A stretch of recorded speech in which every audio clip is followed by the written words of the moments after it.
hidup kami menjadi penyembah-penyembah-Mu Tuhan. Menyenangkan hati-Mu Bapa.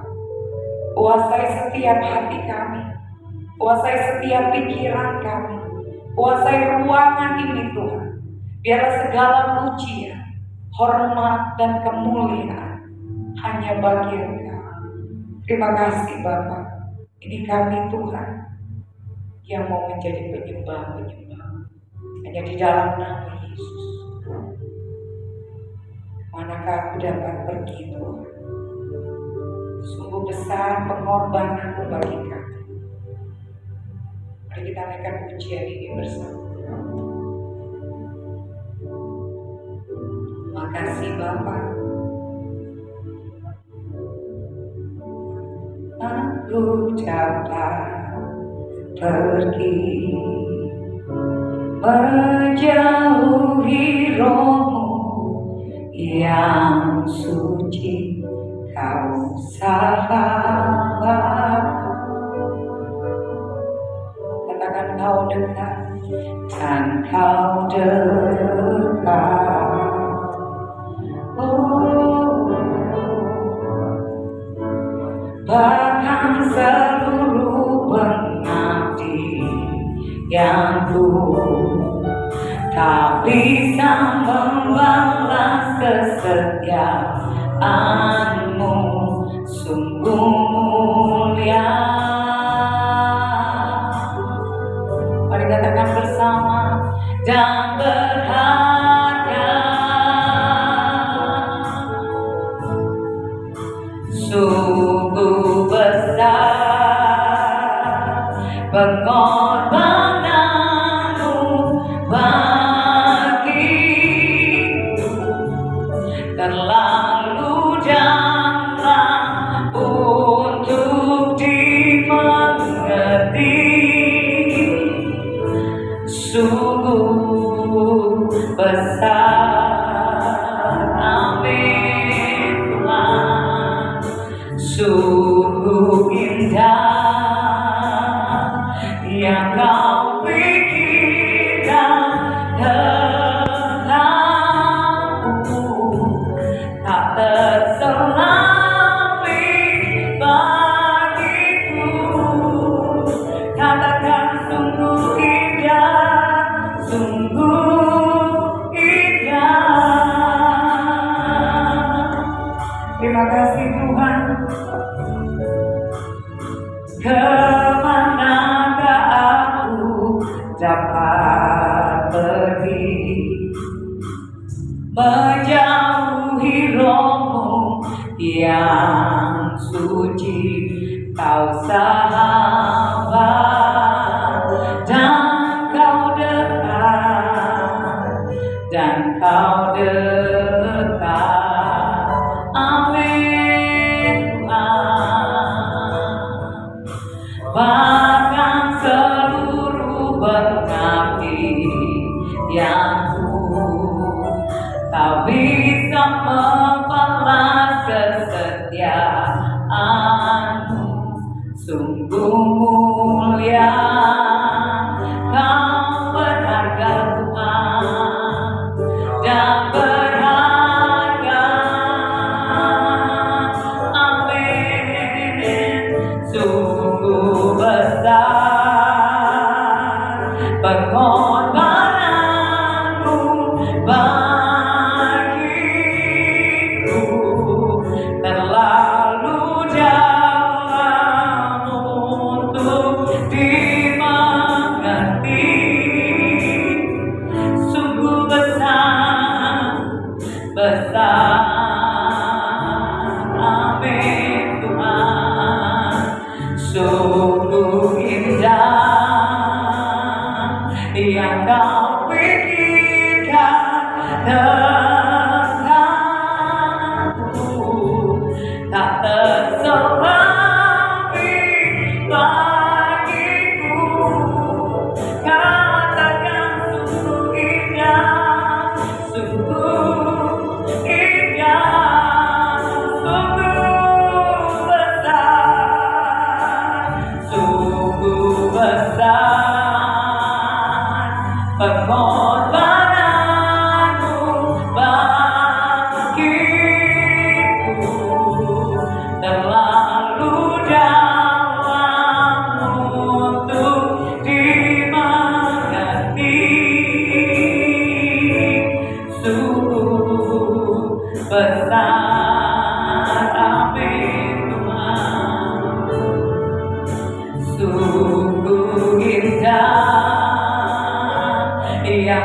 kau pikirkan tentangku, tak terselami bagiku. Katakan sungguh indah, amin, sungguh besar Tuhan, sungguh besar pengorbananmu bagiku, terlalu dalam untuk dimengerti. Sungguh, amin, haleluya. Sungguh indah yang kau pikirkan tentangku, tak terselami bagiku. Katakan sungguh indah. Mari katakan, kemanakah aku dapat pergi Tuhan? Manakah aku dapat pergi menjauhi rohmu yang suci? Kau sahabat dia dekat, amin, terima kasih Tuhan, dan kau dekat, amin Tuhan. Bahkan seluruh pengabdianku tak bisa membalas kesetiaanmu, sungguh mulia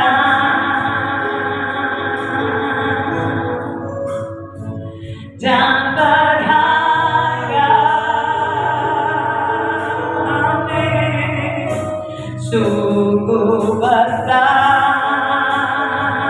pengorbananmu bagiku, terlalu dalam untuk dimengerti.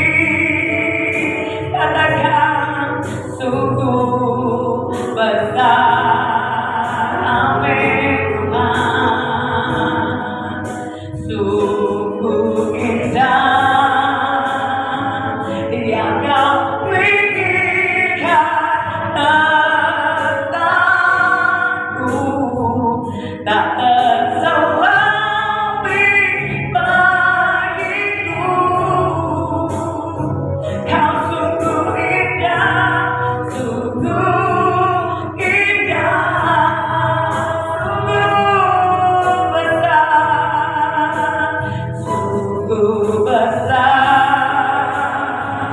pengorbananmu bagiku, terlalu jauh untuk dimengerti. Sungguh besar Tuhan, amin, haleluya. Sungguh indah yang kau pikirkan tentangku, tak terselami bagiku.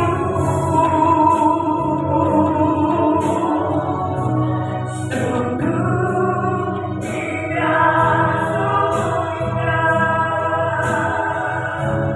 sungguh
Terima kasih Tuhan, terima kasih Bapak.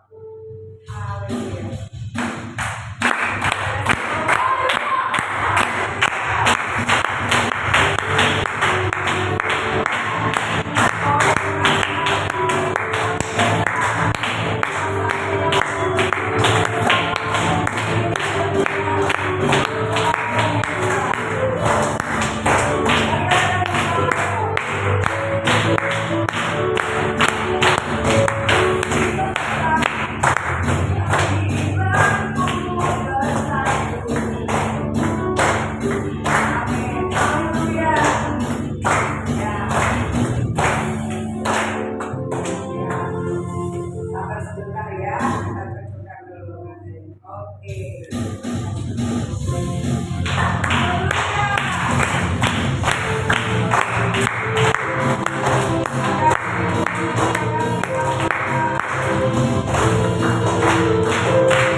Silakan, mungkin Bapak Ibu ada yang mau menyampaikan kesaksian, silakan. Silakan. Ada? Bapak Ibu atau mau disimpan sendiri atau mau japri saja? Ada? Oke, disimpan minggu depan begitu ya. Ada? Oke, nggak ada. Iya, oke, disimpan minggu depan. Kalau minggu depan makin banyak lagi kesaksian. Ya, karena Tuhan kita adalah Tuhan yang luar biasa, melimpahkan kasih-Nya kepada setiap kita. Mari Bapak Ibu Saudara kita siapkan hati kita untuk mendengar firman Tuhan. Terima kasih Bapak yang baik, Engkau Allah yang ajaib, Engkau Allah yang luar biasa bagi setiap kami. Saat ini tiba saatnya Tuhan berbicara bagi setiap kami Tuhan. Dalam firman-Mu boleh menegur setiap kami, mengingatkan setiap kami, membangun iman kami dan percaya kami Tuhan. Terima kasih Bapak, terima kasih.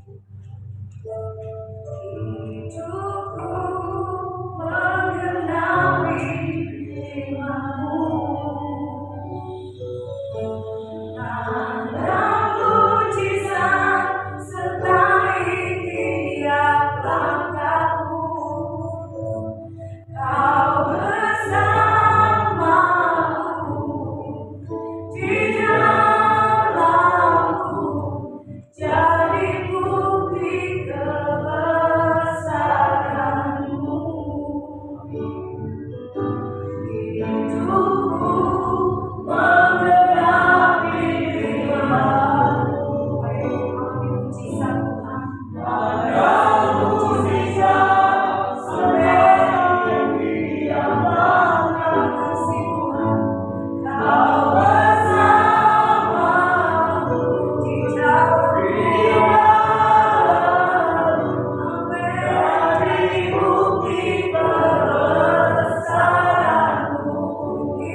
Kami taat melakukan kebenaran yang Tuhan, maka mujizat itu menjadi bagian dalam hidup kami. Biar apa yang kami buat pada sore hari ini bukan hal yang sia-sia, sebab kami tahu ibadah ketika kami lakukan dengan segenap hati itu pasti memberi keuntungan yang besar bagi setiap kami. Sebab dalam persekutuan dengan Tuhan, jerih payah kami tidak sia-sia. Ada upah yang Tuhan sediakan bagi kami. Bahkan yang terutama biar hati Tuhan saja yang disenangkan melalui ibadah kami, sebab kami mempersembahkan seluruh hidup kami hanya bagi Tuhan, karena Tuhan telah memberi banyak, memberi hidup bagi kami, mengorbankan nyawa bagi kami. Sungguh kami tidak akan pernah mampu membalas kasih kebaikan-Mu. Tapi biarlah kami mau terus belajar memberi yang terbaik bagi Tuhan. Terima kasih Bapa, saatnya Kau akan memberkati kami dengan kebenaran firman-Mu. Urapan Tuhan ada atas kami semua, sehingga kami memahami isi hati-Mu, dan kami dimampukan oleh Roh Kudus menjadi pelaku-pelaku firman Tuhan. Di dalam nama Tuhan Yesus Kristus kami bersyukur. Haleluya, semua katakan amin. Amin. Saudara, selamat sore, shalom. Apa kabarnya? Haleluya. Saya senang sekali setiap kali bisa hadir bersama Bapak Ibu Saudara pada pagi Selasa yang lalu saya tidak bersama-sama karena sedang keluar kota Palangkaraya, kota bersama teman saya, mendampingi teman saya, di mana dia punya anti misi untuk perangan gereja. Hari ini gerejanya sudah kurang lebih 40-an ya, di Kalimantan Barat ya, paling banyak, dan nanti ada di cabang-cabang yang lain, dan saya percaya bahwa di kerinduan Tuhan supaya gereja semakin ditanam dan semakin banyak orang-orang yang datang kepada Tuhan. Amin. Hari ini saya bisa bersama Bapak Ibu Saudara, dan terima kasih untuk kesempatan melayani firman Tuhan. Hari ini saya akan menyampaikan firman Tuhan dengan judul Tetaplah Berdoa. Ini ayat yang mungkin ayat paling pendek ini ya. Di dalam 1 Tesalonika pasal 5 ayat yang 17, ayat pendek perjanjian baru, 1 Tesalonika pasal 5 ayat yang 17, kita baca bersama-sama. 2, 3, tetaplah berdoa. Ayat yang sangat singkat ini tapi mempunyai makna yang luar biasa. Tetaplah berdoa. Kalau berdoa itu mungkin dari kecil kita sudah diajarkan, kamu harus berdoa. Mau makan harus berdoa dulu. Gak boleh makan sebelum berdoa. Mau tidur harus berdoa. Mau keluar rumah harus berdoa. Karena betapa pentingnya doa. Tapi hari ini saya ingin memberitahu kepada kita semua bahwa doa itu bukan hanya sekedar meminta sesuatu kepada Tuhan, tapi doa itu bicara tentang bagaimana kita mau bersekutu dengan Tuhan, tinggal di dalam Tuhan. Jadi bukan hanya sekedar laporan, Tuhan hari ini sudah begini-begini, terima kasih ya Tuhan, sekarang kami mau tidur, ya, itu juga doa namanya. Atau bukan, Tuhan berkati makanan minuman ini kami mau makan, bukan hanya sekedar itu juga doa namanya. Tapi sekali lagi doa itu artinya kita berada di hadirat Tuhan, di hadapan Bapa, di mana kita berbicara Tuhan mendengar, dan Tuhan berbicara kita mendengar. Jadi doa itu adalah percakapan dengan Tuhan. Yang setuju katakan amin. Amin. Jadi bukan hanya sekedar kita yang bicara, tapi kita belajar mendengarkan Tuhan berbicara kepada kita. Karena Bapak Ibu Saudara, kita harus memahami Tuhan itu sangat rindu berbicara kepada kita. Namun seringkali kita nggak bisa mendengar suara Tuhan. Kenapa? Yesaya menulis bahwa ada dosa yang seringkali menjadi penghambat. Dosa yang menjadi penghalang sehingga doa-doa kita tidak dikabulkan. Kita nggak dengar Tuhan bicara apa kepada kita. Nah, dikatakan tetaplah berdoa, artinya tetap berada di hadapan Tuhan, tetap berada bersama dengan Tuhan. Bagaimana Pak kalau saya lagi masak? Bagaimana Pak kalau saya lagi nyetir? Bagaimana Pak kalau saya lagi melayani pelanggan, lagi ketemu orang dan lain sebagainya? Apakah itu berarti saya tetap berada di hadirat Tuhan? Saya mau katakan bahwa kita tetap berada di hadirat Tuhan ketika hati kita tertuju kepada Tuhan. Katakan amin. Makanya dengan jelas Kolose 3 ayat 23 berkata bahwa lakukanlah segala sesuatu dengan segenap hati seperti untuk siapa? Untuk Tuhan, bukan untuk manusia. Jadi yang ibu-ibu ketika masak buat suami, lakukan itu seperti untuk Tuhan, bukan untuk manusia. Yang suami-suami juga ketika bekerja, lakukan segala sesuatu seperti untuk Tuhan, bukan untuk manusia. Jadi kalau kita melakukan semuanya seperti untuk Tuhan, itu artinya kita sedang terkoneksi, sedang terhubung dengan Tuhan. Tetaplah berdoa. Kata tetaplah di sini berarti bahwa tidak ada waktu jeda, tidak ada waktu istirahat. Wah, capek dong kalau berdoa terus. Nah, bersyukur kepada Tuhan bahwa doa orang percaya, doa orang Kristen itu tidak dibatasi dengan jam-jam tertentu. Ya, harus jam sekian, harus menghadap kemana, nggak dibatasi. Ya. Tapi setiap saat, kapan saja, dimanapun kita berada, kita bisa berdoa kepada Tuhan. Katakan amin. Lagi masak pun kita bisa berdoa. Lagi nyetrika baju kita bisa berdoa. Lagi nyuci, lagi nyetir kita bisa berdoa. Karena sekali lagi berdoa artinya hati kita sedang terhubung dengan Tuhan. Makanya Paulus dengan tegas berkata, tetaplah berdoa. Kenapa diingatkan supaya kita tetap berdoa?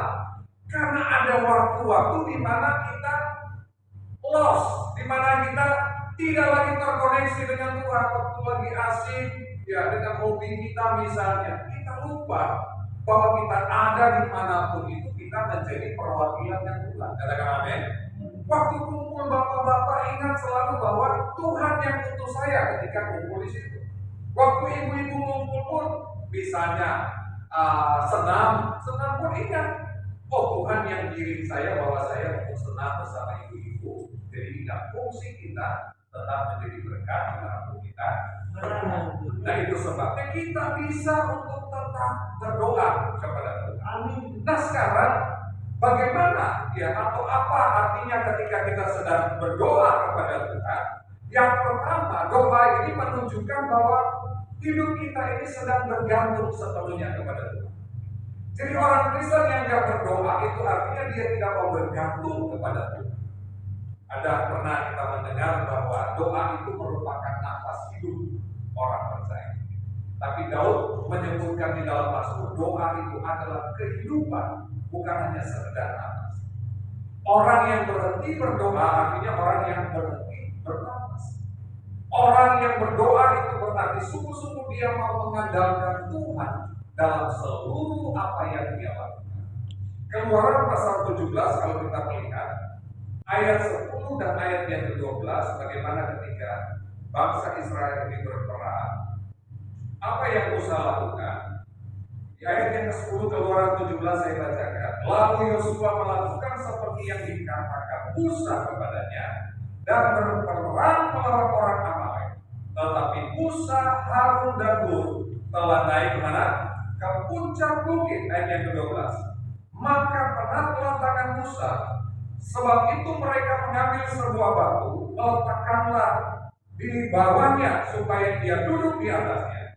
Harun dan Hur menopang kedua belah tangannya, seorang di sisi yang satu, seorang di sisi yang lain, sehingga tangannya tidak bergerak sampai matahari terbenam. Ini bicara kehidupan yang terhubung dengan Tuhan. Waktu orang Israel berperang melawan orang Amalek, Musa berada di puncak gunung, dikatakan dia mengangkat tangan, dia mengandalkan Tuhan. Ya. Kalau kita mengangkat tangan, Tuhan turun tangan. Katakan amin. Kalau kita yang turun tangan, Tuhan angkat tangan. Artinya dia yang bekerja sendiri. Kalau kita belajar untuk mengandalkan Tuhan, maka dia pasti turun tangan. Dan ini yang terjadi. Orang Israel sungguh-sungguh mengandalkan Tuhan. Waktu Musa mengangkat tangan, kita berkata, maka orang Israel menang. Tapi yang namanya Musa masih manusia, tangannya penat, tangannya pegel, tangannya capek, sehingga dia mulai hampir menurunkan tangannya. Tapi bersyukur ada support system, ada tim pelayanan, ada Harun, ada Hur, yang kemudian menjadi orang yang menjadi penopang tangan daripada Musa. Nah itu sebabnya dalam pelayanan Hur tidak mengenal yang namanya Superman, ya, superhero dan lain sebagainya, tapi kita mengenal yang namanya super team. Ya, dalam gereja, dalam persekutuan itu harus ada tim yang sama-sama melayani. Semua merasa kita ini orang-orang yang dipilih Tuhan untuk bergandengan tangan melayani. Wah, nggak bisa bilang karena saya, ya, karena satu orang, enggak.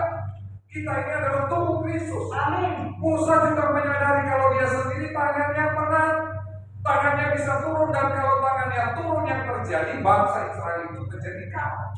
Dalam rumah tangga juga gak ada suami bilang, oh saya yang berkuasa, ikuti saya semua. Enggak. Ada istri yang menjadi tiang doa, ada anak-anak yang menjadi tiang doa. Semua sama-sama satu tim, sehingga kita mengalami kemenangan di dalam rumah tangga. Dan pada waktu tangannya berat, ada Harun dan Hur yang kemudian menopang tangan Musa. Pada waktu tangan Musa ditopang, maka tangannya terangkat. Ingat suami-suami, ingat para istri, ingat orang tua. Kita tidak bisa sendiri, katakan amin. Kita perlu orang lain. Ingat para pemimpin, kita perlu orang lain yang menopang kita supaya kita bisa mengangkat tangan. Dan mengangkat tangan ini sebagai bentuk kebergantungan kita kepada Tuhan. Bukan karena tangan yang terangkat sebetulnya, tapi karena tangan yang berserah kepada Tuhan. Maka kemudian Tuhan melihat ada penyerahan total, mengandalkan Tuhan, sehingga orang Israel itu mengalami kemenangan. Doa merupakan bentuk pengandalan kita kepada Tuhan. Amin. Kita bergantung sepenuhnya kepada Tuhan. Amin. Mari terus tingkatkan doa-doa kita sebagai wujud Tuhan. Saya tidak bisa, Tuhan. Saya harus mengangkat tangan setiap pagi. Setiap malam saya harus mengangkat tangan menghadapi keluarga saya, menghadapi keadaan ekonomi saya, menghadapi anak-anak saya, menghadapi segala macam persoalan. Saya harus mengangkat tangan, menunjukkan bahwa saya bergantung kepada Tuhan. Maka Tuhan turun tangan memberi kita kemenangan. Amin. Yang kedua, apa itu saudara? Apa artinya doa? Mengapa kita harus berdoa? Sebab dengan berdoa menunjukkan bahwa kita sedang berjaga-jaga. Kita sering mendengar ada istilah tubuh doa, menara doa. Ini menunjukkan sebuah sikap yang berjaga-jaga. Ada sebuah ungkapan berkata begini, kalau kita nggak berdoa, maka kita akan dengan mudah berbuat dosa. Tapi sebaliknya waktu kita berdoa, kita akan sulit untuk berbuat dosa. Kenapa? Kita sedang terhubung dengan Tuhan. Di dalam Kolose pasal 4 ayat yang kedua saya bacakan. Kolose pasal 4 ayat yang kedua, bertekunlah dalam doa dan dalam pada itu berjaga-jagalah sambil mengucap syukur. Kalau kita melihat sikap berjaga-jaga di dalam doa itu ditunjukkan dalam cerita di mana Matius pasal 25 tentang 10 anak darah. Ada 5 anak darah yang disebut 5 anak darah yang bijaksana dan 5 anak darah yang bodoh. Kenapa ada yang bijaksana, ada yang bodoh? Padahal kedua-duanya itu membawa pelita mereka. Yang bodoh disebut bodoh karena tidak ada persediaan minyak.